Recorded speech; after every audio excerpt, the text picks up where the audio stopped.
Pero qué triste es que después de que Dios te haga salvado, de que Dios te haga libertado, restaurado, levantado, qué triste es que tú todavía tengas tu corazón endurecido. Tantas veces que Dios y tantas veces que Dios habla a su pueblo y el pueblo dice: no, eso no fue a mí, eso fue para el vecino, ese fue para el pastor, ese fue para ese hermano. Pero nunca queremos decir: Dios mío, eso me dolió, pero lo recibo porque tú me amas. Mi alma te alaba, Dios. Hubo muchos hombres que se olvidaron de Dios. Muchos hombres que se olvidaron de Dios. Hablé de David, de Salomón. Tantos hombres que se olvidaron de Dios. Y ellos, aún conociendo la palabra, conociendo la ley que estaba declarado, y le voy a leer en Deuteronomio 12:3, decía la ley: derribaréis sus altares y quebraréis sus estatuas y sus imágenes de acera.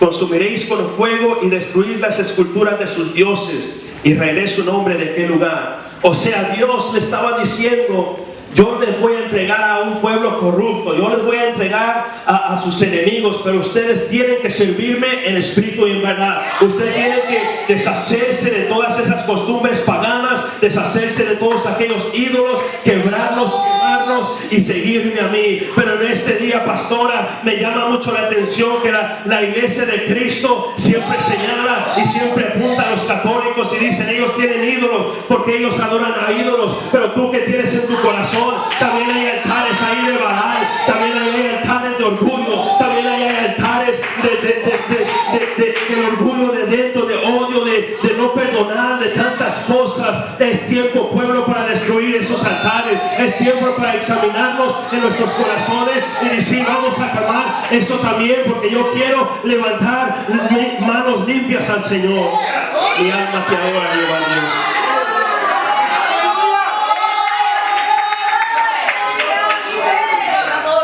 ¿Qué pasa? El pueblo estaba así. Dios le mandaba profeta y le mandaba profeta, y Dios decide levantar un hombre. Este hombre no era cualquier hombre. Este hombre no era como los demás. Este hombre, había algo de él diferente. La palabra relata en Amos 1 que el Señor llamó a Amós de la ciudad de Tecoa, perdón. Para entender lo que era el significado de esto, tenemos que saber la historia de Tecoa. Esta ciudad era una ciudad bendecida por la razón de que sus enemigos estaban peleando contra ellos mismos, contra otros enemigos. Ellos, cuando tu enemigo pelea contra tu otro enemigo, ¿qué pasa? Tú puedes crecer, tú puedes ser bendecido. Ellos empezaron a ser bendecidos financieramente, bendecidos políticamente, y empezaron a crecer con su orgullo. Para una ciudad tan bendecida, Dios decide llamar a un profeta que era un pastor de ovejas, una persona que era despreciada por todos los importantes de la ciudad. Déjame te digo algo: todo lo que tú hagas para el Señor, no importa de lo más pequeño, es grande y importante para el Señor. No importa si tú lavas los baños, si tú barres, si tú... ¿Saben cómo yo empecé, hermanos? Para la gloria de Dios, yo empecé llevando el gozapilazo de donde estaban para que pasaran la ofrenda.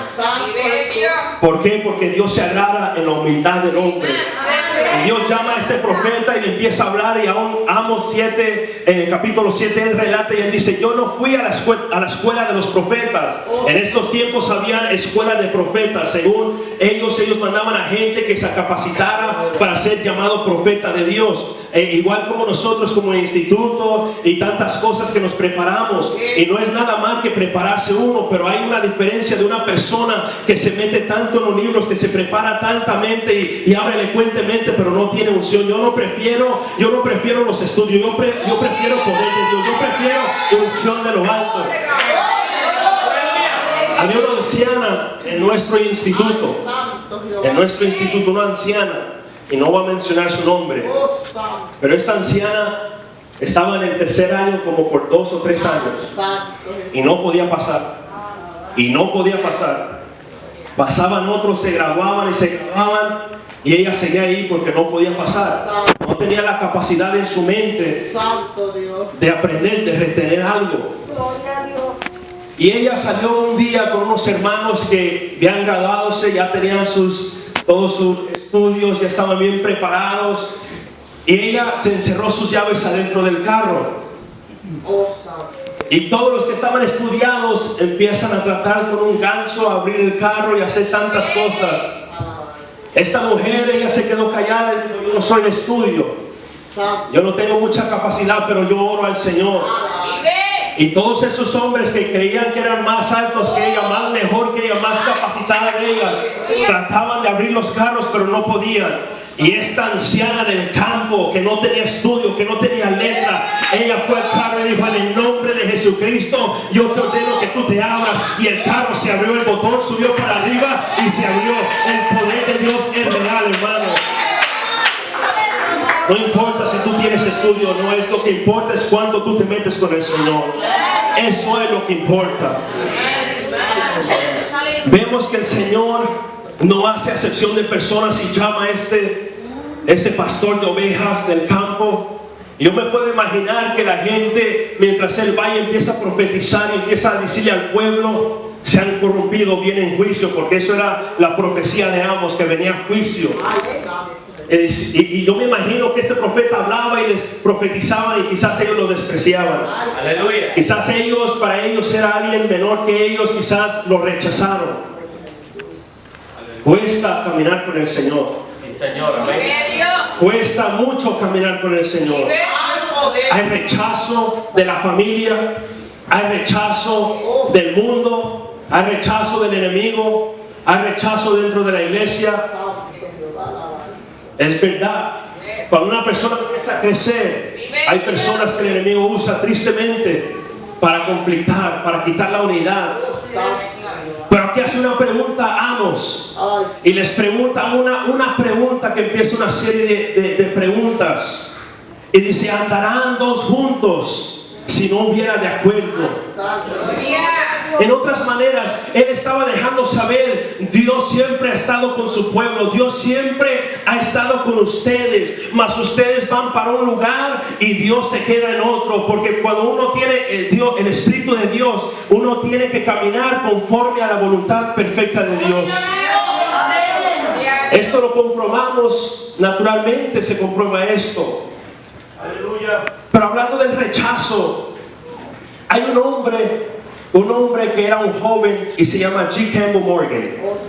Todos aquellos que estudian o los que tienen llamado, que les gusta estudiar la historia de los evangelistas, busquen este hombre que se llama G. Campbell Morgan. Este joven estaba en los 1800. Este joven fue y se quiso inscribir en el programa, en el ministerio de los wesleyanios. Y él fue y pasó todos sus exámenes, pasó todos los exámenes doctrinales y pasó todo. Vino un momento donde le llamaron a un estadio donde se sentaban 1000 personas. Dentro de ella había 75 más alumnos y 3 maestros. Él empieza a predicar y espera. Él va a su casa y espera una semana y ponen en el bulletin board, o sea, en la pared, ponen su nombre con 150 más hombres abajo de él, con una palabra al lado en rojo bien grande: rechazado. Este hombre platica que va a su casa y empieza a llorar. Estaba triste y le hace una carta a su nuera. Le llama un telegram. Su nuera dice, relata y testifica que llega un mensaje de parte de él con una palabra: rechazado. Él empieza a escribir en su diario y escribe estas palabras: oscuro se ve el camino, pero aún él sabe qué es lo que es mejor. Y relata que en cuanto él empieza a escribir esas palabras, triste, destrozado, dice que la palabra de Jehová vino a él y le habló estas palabras: rechazado en la tierra, pero aceptado en el cielo. Rechazado en la tierra, mas aceptado en el cielo. Y él sigue hablando y le dijo una promesa y siguió escribiendo. Y dice que el Señor le habló y le siguió hablando y le dijo: yo quiero que pares de hacer planes para tu vida y deja que yo haga planes para tu vida. Este hombre que lo rechazaron de este instituto, de este ministerio, fue un hombre que empezó a crecer, fue un hombre que cruzó de Inglaterra a Estados Unidos más de 54 veces, fue un hombre que fue encargado de D.L. Moody, de su ministerio de D.L. Moody. Ese fue el hombre que la persona lo había rechazado. Yo vengo aquí a decirle a alguien que aunque el mundo te rechace, Dios está ahí con los brazos abiertos. Que aunque la persona te señale, Dios está ahí queriendo levantarte. Que aunque hayas pasado tantas cosas, aunque te avienten tantas piedras, que Dios está ahí para defenderte. Yo quiero que el pueblo entienda esto. Yo quiero que el pueblo entienda esta palabra, que todo lo que tú estás pasando tiene un propósito, que todo lo que estés pasando es por una razón. Estamos hablando en esta tarde ligados en dolor, pero a punto de parto. ¿Qué quiere decir ligado? Ligado quiere decir fundir o mezclar. Mezclar, un mix. Distintos elementos para que formen uno solo.